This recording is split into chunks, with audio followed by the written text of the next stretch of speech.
La FAO est une organisation internationale qui travaille avec les États et qui les accompagne à mettre en œuvre les politiques, notamment les politiques agricoles de manière globale, et qui prennent également en compte la question de l'élevage et la question du pastoralisme.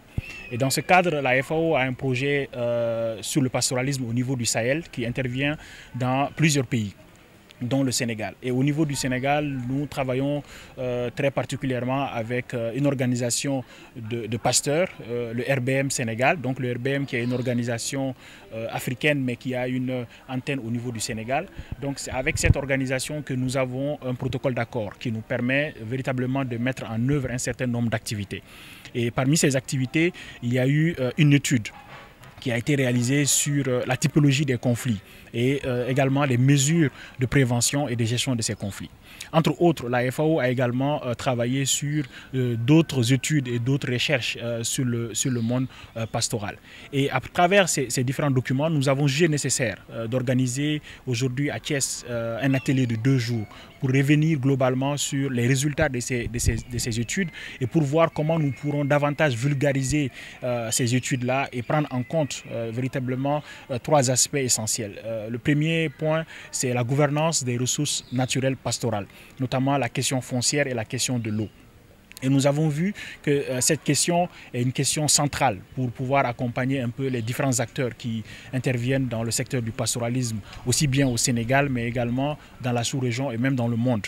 Et le RBM, avec ces acteurs, ont accompagné ce processus de recherche. Et aujourd'hui, nous avons eu l'honneur de présenter un peu les résultats de cette étude, qui nous a permis, je crois, à mon avis, de faire une typologie des différents conflits qui existent dans le monde pastoral, aussi bien pour l'accès aux ressources, parce que comme vous le savez, nous avons des ressources qui sont limitées, avec une croissance démographique qui est avérée, mais également les effets des changements climatiques qui permettent d'avoir des impacts sur ces ressources-là. Donc il fallait voir comment chaque acteur, tous les usagers, pourront accéder à ces ressources de manière équitable et de manière consensuelle.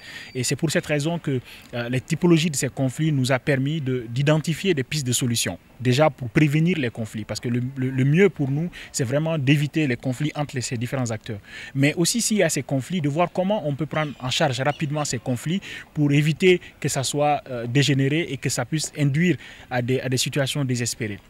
Donc ça, c'est véritablement l'accompagnement que la FAO est en train de faire pour la société civile et également pour le gouvernement du Sénégal de manière globale.